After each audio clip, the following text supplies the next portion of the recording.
বিসমিল্লাহির রহমানির রহিম। আজ থেকে 3 দিন ব্যাপী ভূমি সেবা মেলার উদ্বোধন হতে যাচ্ছে। ভূমি সেবা মেলার উদ্বোধনী অনুষ্ঠানে সম্মানিত সভাপতি, উপস্থিত মন্ত্রিসভার সদস্যবৃন্দ, বিভিন্ন মন্ত্রণালয়ের সিনিয়র সচিববৃন্দ, ডেভেলপমেন্ট পার্টনার্স, সারা দেশে ভূমি মন্ত্রণালয়ের কর্মকর্তা ও সদস্যবৃন্দ, সম্মানিত সুধীবৃন্দ এবং সারা দেশ থেকে ভূমি মেলায় যারা অনলাইনে সংযুক্ত হয়েছেন সকল উপস্থিতিবৃন্দ, আসসালামু আলাইকুম। ভূমি কিংবা জমি সংক্রান্ত তথ্য হালনাগাদ করা কিংবা খাজনা প্রদান, এইসব বিষয়গুলো সম্পর্কে ইতিমধ্যেই আপনারা যারা আলোচনা করেছেন কম বেশি তাদের কাছ থেকে আমরা জেনেছি, আমরা সকলেই কম বেশি তাদের কাছ থেকে শুনতে পেয়েছি বা জেনেছি। আমি আর সেগুলো আবার নতুন করে বলতে চাই না।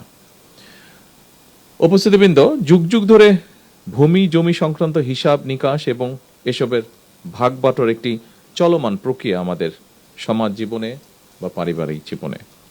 জগতের নিয়মে প্রজন্মের পর প্রজন্ম অতীত হয়ে গেলেও ভূমি জমি এটা থেকেই যায়। সময়ের পরিক্রমায় একই পরিবার হয়তো একই জমি বিভিন্ন শরিকদের মধ্যে বারবার বন্টন হতে থাকে। ফলে সঙ্গত কারণেই একই পরিবার এবং স্বজনদের মধ্যে বন্টন প্রক্রিয়া কিংবা বিক্রি সূত্রে জমির মালিকানাও বারবার পরিবর্তন ঘটতে থাকে। শুধু যুগ যুগ নয়, বলা যায় শতাব্দীর পর শতাব্দী ধরেও ভূমি জমির মালিকানা এইভাবেই নির্ধারিত হয়ে আসছে। আজ থেকে হয়তো 100 বছর আগে যেই জমির মালিক ছিলেন মাত্র একজন মানুষ, বর্তমানে সেই জমির মালিক হয়তো অনেক বেশি সংখ্যক মানুষ। এভাবেই জমি ভূমির মালিকানা শরিকানা যেমন বেড়েছে, স্বাভাবিকভাবেই জমির মালিকানা সংক্রান্ত পুরো প্রক্রিয়াকে রেকর্ডে রাখার জন্য ভূমি কর্মকর্তাদের দায় দায়িত্ব তেমনই বেড়েছে। মালিকানা, খাজনা, দলিল, খতিয়ান, দাগ, পর্চা, নামজারি, জমা খারিজ, মৌজা, সিএস, আর এস বা ডিএস, এই শব্দগুলোর সঙ্গে জমির মালিক মাত্রই কম বেশি পরিচিত সারা দেশময়। ফলে এইসব বিষয়ে নিজেদের মালিকানা হালনাগাদ রাখতে মানুষকে সংশ্লিষ্ট ভূমি অফিসে আসতেই হয়।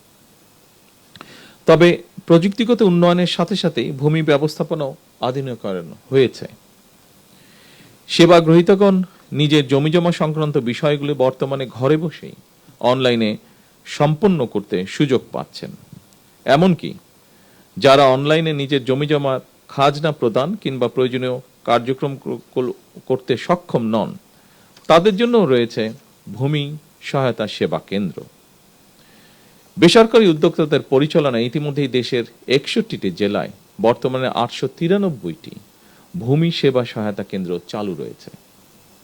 এসব কেন্দ্র থেকে নির্ধারিত সেবা মূল্যের বিনিময়ে নাগরিকগণ সহজেই ভূমি সেবার আবেদন করতে পারছেন এবং সরকারি ফি পরিশোধ করতেও সক্ষম হচ্ছেন।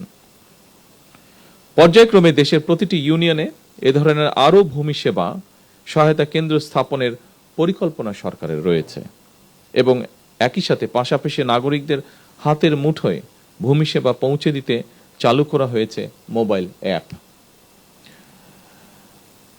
যার নাম দেওয়া হয়েছে, খুব সময় অ্যাপটির নাম দেওয়া হয়েছে ভূমি।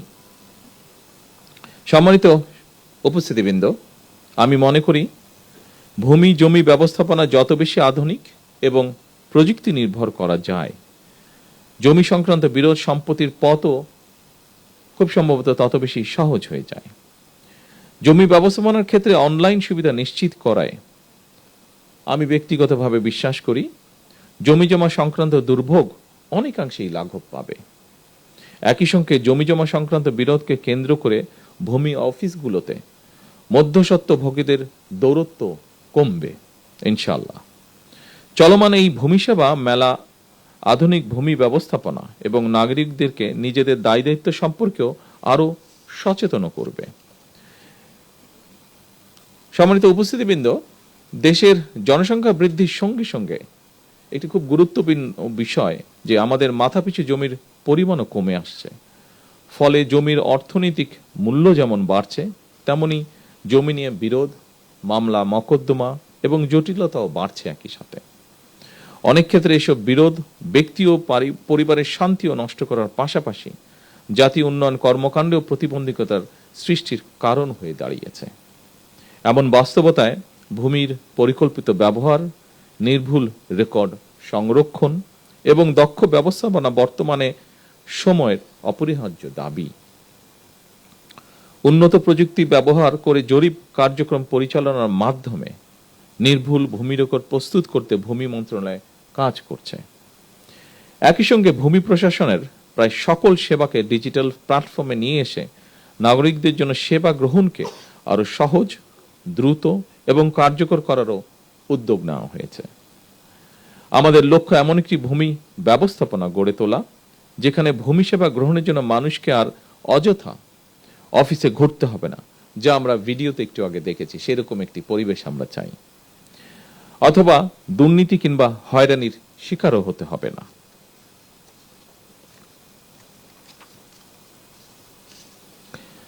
সম্মানিত উপস্থিতিবৃন্দ, দেশের ভূমি ব্যবস্থাপনাকে আধুনিকায়ন করে জমি জমা সংক্রান্ত বিষয়ে জনগণকে সহায়তার লক্ষ্যে সারা দেশে ভূমি সেবা মেলা আয়োজন এবং ভূমি ব্যবস্থাপনাকে আরো সহজ এবং আধুনিকীকরণ করার ব্যাপারে আমরা জাতীয় নির্বাচনের কয়েক বছর আগে প্রণীত ৩১ দফা এবং সর্বশেষ নির্বাচনী ইশতেহারেও বিষয়টি উল্লেখ করেছিলাম।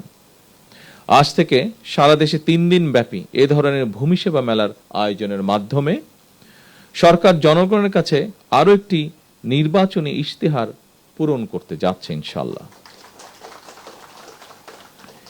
এভাবেই সরকার পর্যায়ক্রমে একের পর এক নির্বাচনী ইশতেহারের প্রতিটি দফা বাস্তবায়নের মাধ্যমে জনগণের কাছে দেওয়া ওয়াদা পূরণের রাজনীতিকে এগিয়ে নিয়ে যাবার চেষ্টা করছে। শুধুমাত্র জমি জমা সংক্রান্ত বিষয় নয়, প্রতিটি ক্ষেত্রেই জনবান্ধব কর্মসূচি নিয়ে সরকার জনগণের কাছে দায়বদ্ধ থাকতে চায়।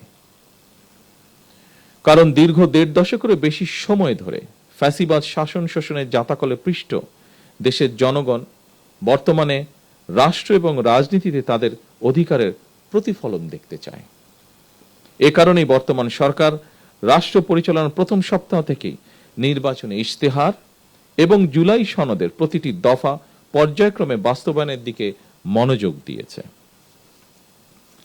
সম্মানিত সুধীবৃন্দ, সারা দেশে বিভিন্ন পর্যায়ের আদালতগুলোতে দেওয়ানি এবং ফৌজদারি সব মিলিয়ে খুব সম্ভবত ৪৭ লাখেরও বেশি মামলা বিচারাধীন রয়েছে। এর মধ্যে জমিজমা সংক্রান্ত মামলার সংখ্যাই বেশি। সুতরাং এই মুহূর্তে সরকারের সামনে প্রধান প্রায়োরিটি হচ্ছে আদালতে বিচারাধীন মামলা দ্রুততম নিষ্পত্তি। তবে প্রচলিত আদালতের বাইরেও জমিজমা সংক্রান্ত বিরোধ নিষ্পত্তির জন্য গ্রাম আদালত কিংবা অল্টারনেটিভ ডিসপিউট রেজুলেশন এডিআর অর্থাৎ বিকল্প বিরোধ নিষ্পত্তির মতন আইনানুগ ব্যবস্থার মাধ্যম অবলম্বনের দিকেও জোর দেওয়া জরুরি বলে আমরা মনে করি। এতে একদিকে বিরোধ নিষ্পত্তিতে যেমন অল্প সময় লাগবে, অপরদিকে অনেক ক্ষেত্রেই বিরোধ হয়তো শত্রুতায় রূপ নেবে না। বিকল্প বিরোধ নিষ্পত্তির ক্ষেত্রে আলবার্ট আইনস্টাইনের একটি তাৎপর্যপূর্ণ উক্তির কথা আপনাদের সামনে আমি তুলে ধরতে চাই। তিনি বলেছিলেন, peace cannot be kept by force, it can only be achieved by understanding. বিশেষ করে জমিজমা সংক্রান্ত মামলা বা দেওয়ানি মামলাগুলো পর্যায়ক্রমে নেগোসিয়েশন বা আলোচনা, মধ্যস্থতা বা সালিশ কিংবা সমঝোতার মাধ্যমে বিকল্প বিরোধ নিষ্পত্তির পথ কার্যকর করা গেলে একদিকে আদালতে বিচারাধীন মামলার জট কমবে, অপরদিকে দ্রুততম সময়ের মধ্যে জমিজমা সংক্রান্ত বিরোধ নিষ্পত্তি করাও সহজ হবে। সম্মানিত উপস্থিতিবৃন্দ, জমি বা ভূমি শুধু এক টুকরো সম্পত্তি নয়, বরং মানুষের জীবনে এটি এক ধরনের নিরাপত্তা, নির্ভরতা, অর্থনৈতিক স্থিতি, জীবিকা এবং ভবিষ্যতের ভিত্তি। এই উপলব্ধি থেকেই জমি ব্যবস্থাপনাকে হয়রানি ও দুর্নীতিমুক্ত করার অঙ্গীকার নিয়ে জনগণের দোরগোড়ায় রাষ্ট্রীয় সেবা পৌঁছে দিতে বর্তমান সরকার কাজ করছে।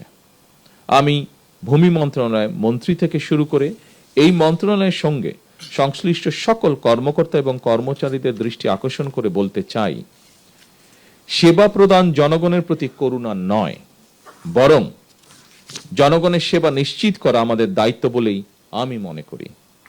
আমাদের লক্ষ্য একটি হয়রানি মুক্ত, প্রযুক্তি নির্ভর এবং নাগরিক বান্ধব ভূমি ব্যবস্থা প্রতিষ্ঠা করা, যা দেশের টেকসই উন্নয়নকে আরো ত্বরান্বিত করবে।